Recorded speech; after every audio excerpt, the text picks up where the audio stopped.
चळवळ कालकर्ती अशोकराव गायकवाड साहेब यांच्या जलदान विधी व सर्वपक्षीय शोकसभेच्या नियोजनासाठी आपण या ठिकाणी सर्वजण जमलेला या पत्रकार परिषदेला उपस्थित अहिल्यानगर महानगरपालिकेचे नगरसेवक आयुष्यमान सुरेश बनसोडे, रिपब्लिकन पक्षाचे जिल्हाध्यक्ष सुनीलजी साळवे, उत्तर नगर जिल्हाध्यक्ष सुरेंद्रजी थोरात, ज्येष्ठ नेते अशोकराव गायकवाड साहेब, विजयराव भांबर, पाणी पुरवठा अभियंता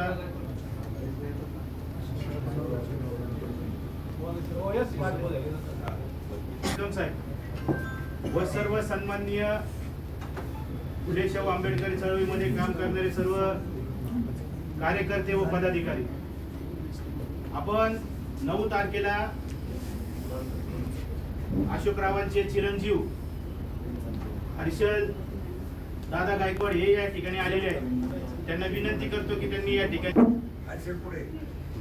आपल्या सर्व सोशल मीडियाच्या माध्यमातून विनंती करतो की 9 तारखेला सकाळी 9 वाजता त्यांच्या राहत्या घरी जलदान विधीचा कार्यक्रम होणार आहे व 11 वाजता वृंदावन लॉन संत हॉटेल शेजारी मनमाड रोड या ठिकाणी 11 वाजता अभिवादन सभा होणार आहे. त्यामध्ये देशाचे मंत्री आमदार जे आठवले साहेब असतील, आपले रिपब्लिकन चळवळीचे कवाडे सर असतील व आम्ही सर्वच खासदार असतील, आमदार असतील, जिल्ह्यातले बाहेरचे ज्यांना मानणारे तसेच महानगरपालिकेचे महापौर असतील, नगरसेवक असतील, सर्वांना त्या कार्यक्रमाला आमंत्रित करणार आहोत. तर मी आपल्या माध्यमातून विनंती करतो की सर्वांनी त्या ठिकाणी मोठ्या संख्येने उपस्थित राहावं व त्यांना श्रद्धांजली आहे. आणि आपण सर्व त्या गोष्टी साक्षीदार आहोत.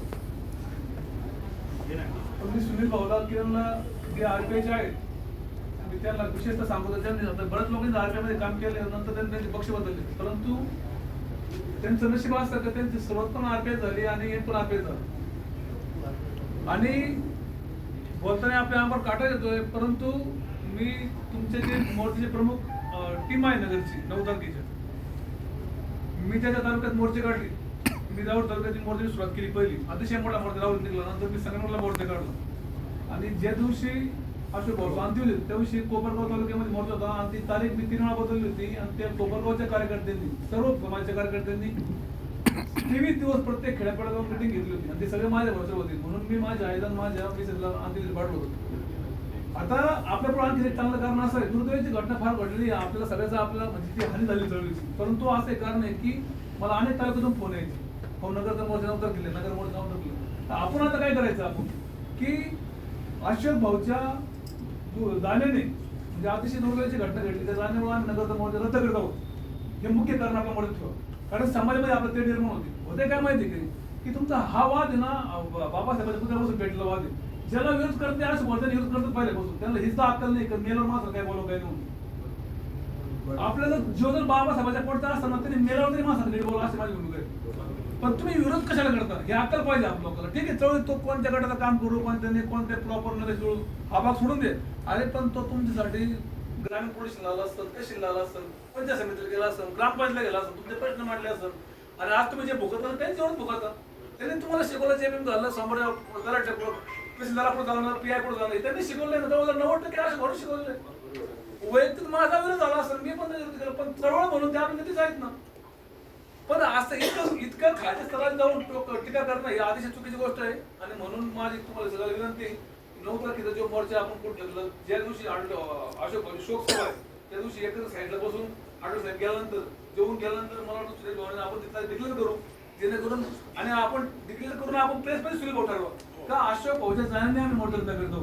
म्हणजे तालुक्यामध्ये गैरसमज होणार नाही.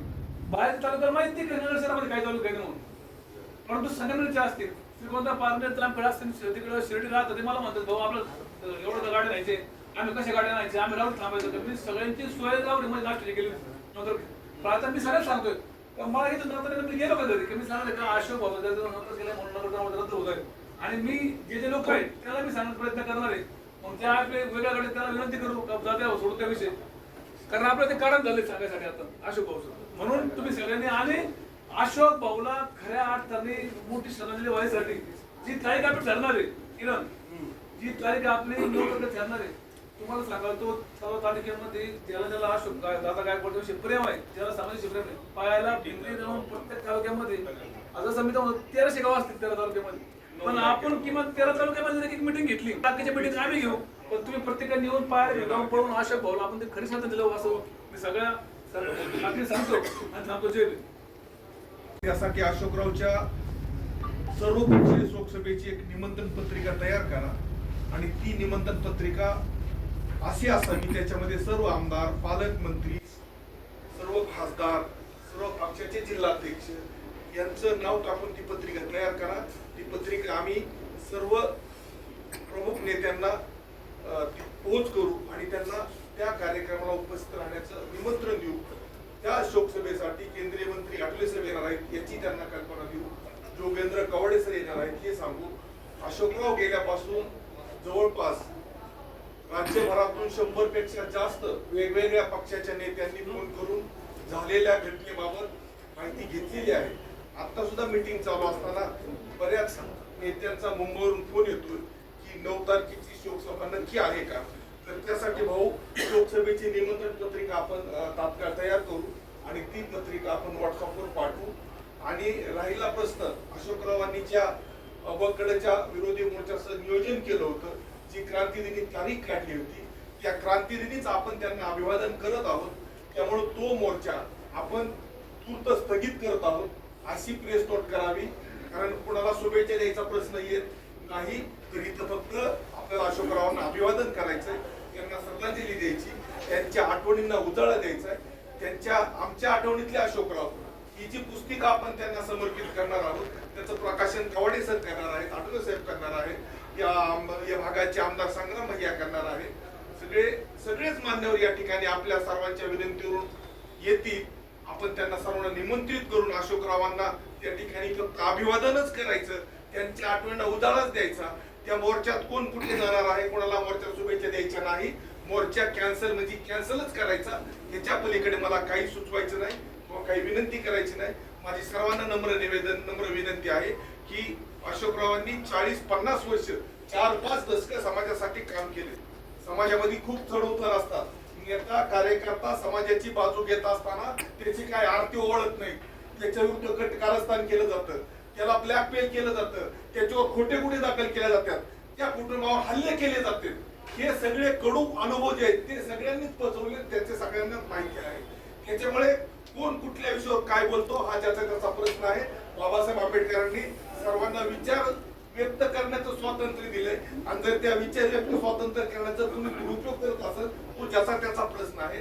आपण फक्त या आमच्या बैठकीच्या माध्यमातून, पत्रकारांच्या माध्यमातून एवढं जाहीर करावं की 9 तारखेचा मोर्चा स्थगित करण्यात आलेला आहे, त्याची तारीख नंतर कळवण्यात येईल.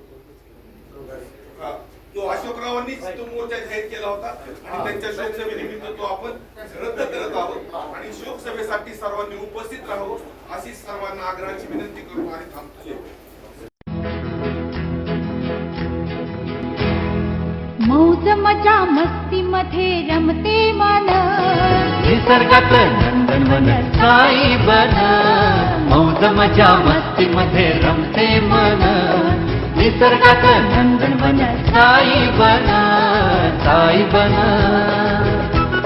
सुटीचा आनंद लुटू झाडी हिरवीगार, प्राणी पक्षी कारंजे धबधब्यांची धार. ला ला ला ला ला ला ला ला ला ला ला ला ला. विरंगुळा विसाव्याचे बेतू क्षण, मौज मजा मस्ती मध्ये रमते मन. निसर्गात नंदनवन साई बन, साई बन. टेन्शन पासून राहू दूर, आनंद घेऊ पुरेपूर. हुरडा पार्टी वनभोजन या वैशिष्ट्यांसह अल्पावधीत लोकप्रिय झालेलं पर्यटन स्थळ साईबन.